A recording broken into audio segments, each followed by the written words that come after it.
Hello नमस्कार दोस्तों, स्वागत है एक न्यू ब्लॉग में। तो आज की इस वीडियो में मेरे गांव में प्रशांत किशोर जी आए हैं, तो उसका ब्लॉग बनाने वाला हूं। तो देखिए यहाँ पर सबसे पहले ब्लॉग में यहाँ पर देख लीजिए बहुत सारा भीड़ है। प्रशांत किशोर आए हैं जिसको हम इनसे मिलने वाले हैं। आज हम लोग माला वाला बना कर मिलने वाले हैं इनसे। चलिए, इतना बहुत ज़्यादा भीड़ है इसलिए जल्दी जल्दी सब लोग मिल रहे हैं। तो यहाँ पर हम लोग भी है, तो देखते रहिए इस वीडियो में क्या क्या होता है, इस ब्लॉग में क्या क्या होता है। धीरे धीरे सब लोग के प्रशांत किशोर जी है जो भाभी मुख्यमंत्री है बिहार के, तो आए हैं हम लोग के गांव में आए हैं। तो हम लोग यहाँ से मिलने वाले हैं और इनका भाषण भी सुनने वाले हैं, क्या क्या कहते हैं सारा सुनने वाले हैं A to Z। तो आप वीडियो को लास्ट तक देखते रहिए। चलिए, तो धीरे धीरे सब लोग से मिलते हुए कॉलेज में हम लोग जाते हैं, जो यहाँ पर बाबूलाल कॉलेज है मेरे गांव के पास। तो वहाँ पर हम लोग जाते हैं धीरे धीरे सब लोग से मिलते हुए।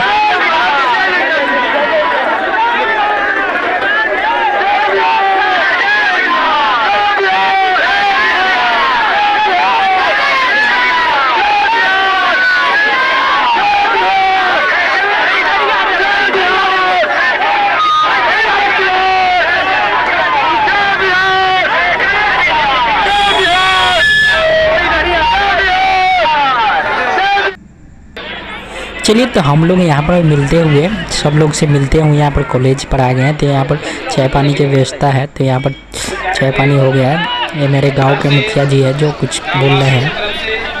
मैं इस धरती पर इस प्रांगण में स्वागत करते हैं, अभिनंदन करते हैं। और माननीय प्रशांत जी का जो आंदोलन है, जो आप लोग बीच में कहना चाहते हैं, वो बहुत बड़ी बात है।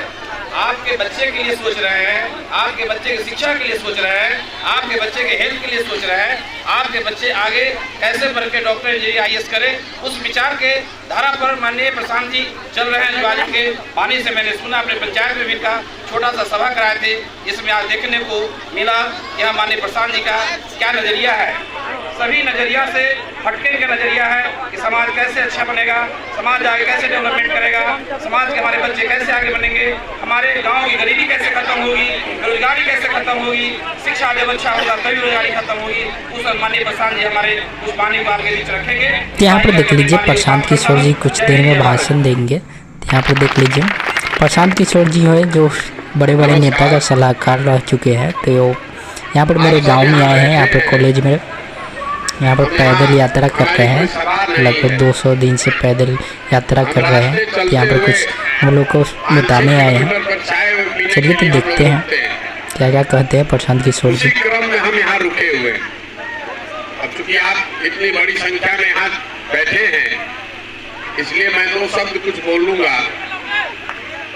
देखिए, ये जो पूरा अभियान है, ये दल बनाकर वोट मांगने का अभियान नहीं है। तो आप 50 वर्ष से देख रहे हैं, कोई नेता आता है, दूसरे को गाली देता है, दूसरे नेता को खराब बताता है, अपने को अच्छा कहता है। आपको कहता है कि हमको वोट दीजिए, हम आएंगे तो सब ठीक कर देंगे।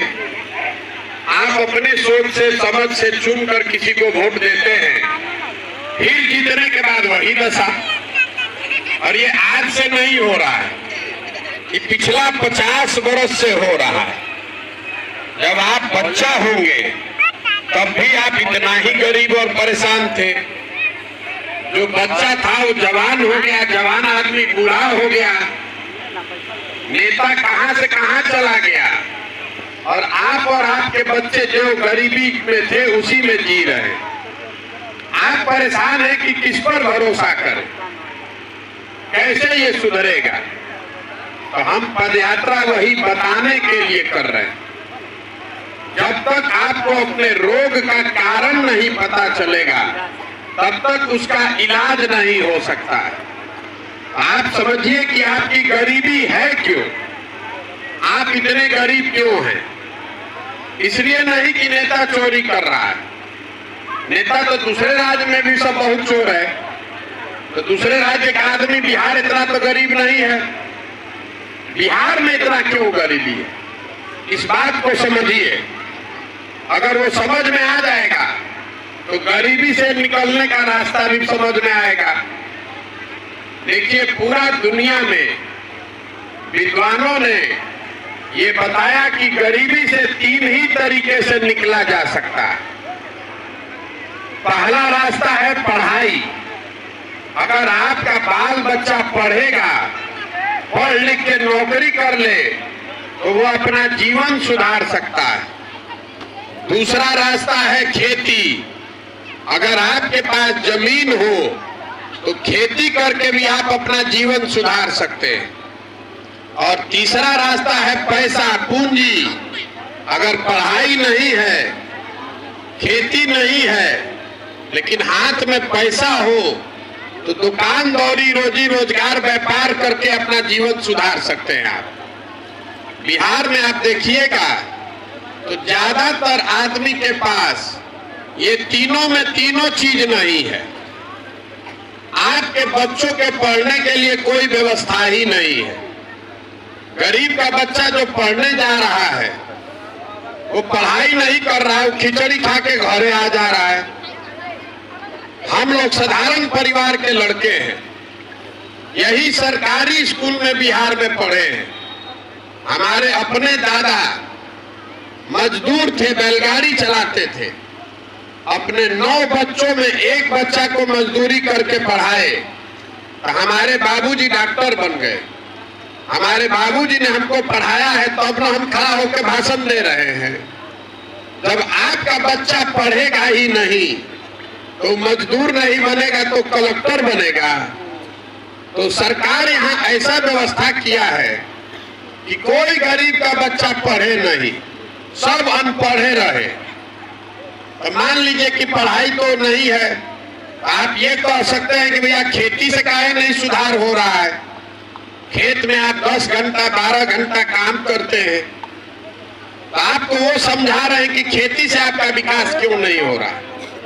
देखिए, बिहार में जितना आदमी हम लोग रहते हैं, 100 में 60 आदमी के पास तो एक कोई दूर जमीनें नहीं है। आप यहाँ जितने लोग बैठे हैं, आप अपने गांव में भी देखिएगा तो 100 में 60 आदमी के पास जमीन है ये नहीं है। ज्यादातर लोग भूमिहीन है यहाँ। और जो 40 आदमी के पास जमीन है, वो 40 में 35 आदमी 2 बीघा से कम का मालिक है, बहुत छोटा किसान है। तो जो आप खेती करते हैं वो कमाने वाला खेती नहीं है, वो खाने वाला खेती है। आपके खेत में उतना ही उपजता है कि आपका और आपके बाल बच्चे का पेट भर जाए।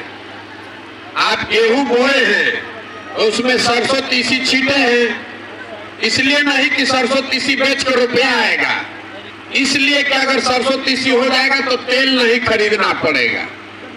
तो बिहार में जो 100 आदमी खेती का काम कर रहा है, उसमें 4-5 आदमी ही खेती से आमदनी कर रहा है।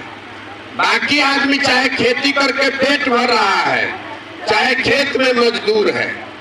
तो पढ़ाई है नहीं, खेती है नहीं, तो तीसरा रास्ता आपको बताया, पूंजी। मान लीजिए कि आपके पास पैसा होता तो कुछ नहीं करते तो 5 को भैंसे पाल लेते, घर द्वार खोल के सामने वो दुकान खोल लेते, किराना फार्चून खाद का व्यापार कर लेते। तो पैसा क्यों नहीं आपके पास? बिहार में एक आदमी औसतन साल भर में 35,000 रुपया कमाता है। तो इस महंगाई के जमाना में 35,000 रुपया में आप खाइएगा क्या और बचाइएगा क्या और पूंजी कहां से लाइएगा? तो जब तक बिहार में गरीब के बच्चों के पढ़ने का व्यवस्था नहीं हो, जो भूमिहीन है उसको जमीन नहीं दिया जाए और लोगों को पैसा देकर रोजी रोजगार का साधन नहीं कराया जाए, तब तक यहाँ से गरीबी नहीं खत्म हो सकता है। आपको जिसको वोट देना है दे दीजिए, सरकार चाहे कोनो योजना ले आए, प्रशांत किशोर आ जाए कि मोदी आ जाए कि लालू नीतीश आ जाए, आपका गरीबी नहीं खत्म होगा। गरीबी खत्म तभी हो सकता है जब यहाँ के लोगों के बच्चों के पढ़ने के लिए व्यवस्था बनाया जाए। गरीबी तब खत्म होगा जब आपको सरकार जमीन दे। गरीबी तब खत्म होगा जब घरे घरे सरकार कर्जा रुपया दे कि आप कुछ रोजगार व्यापार कर पाए। तो ये हो क्यों नहीं रहा, इसको समझिए। 2 मिनट में आपको समझ में आएगा कि आपकी ये दुर्दशा क्यों है। यहाँ जितना आदमी आप लोग बैठे हैं, अपने घर से समय निकाल कर आप आए हैं। आपसे अभी एक सवाल करेंगे, उसका आपको जवाब देना है। सबको बोलना है हाँ, हाथ उठा के। जगह ना बोले के बाबू ना बोली। बिहार में और कुछ हो चाहे नहीं, इतना तो सबको समझ में आ रहा है कि गरीब से गरीब के बच्चे के पढ़ने का व्यवस्था होना चाहिए। होना चाहिए कि नहीं होना चाहिए? सब लोग बताइए, होना चाहिए कि नहीं होना चाहिए? देखिए अभी सब लोग हाथ उठाया है, सब ने कहा है कि पढ़ने का व्यवस्था होना चाहिए। तो अब सवाल पूछ रहे हैं, अपने अपने बच्चों के नाम पर, अपने अपने बच्चों के नाम पर ईमानदारी से बताइए, आपने अपने जीवन में बच्चों के पढ़ाई के लिए कभी वोट किया है?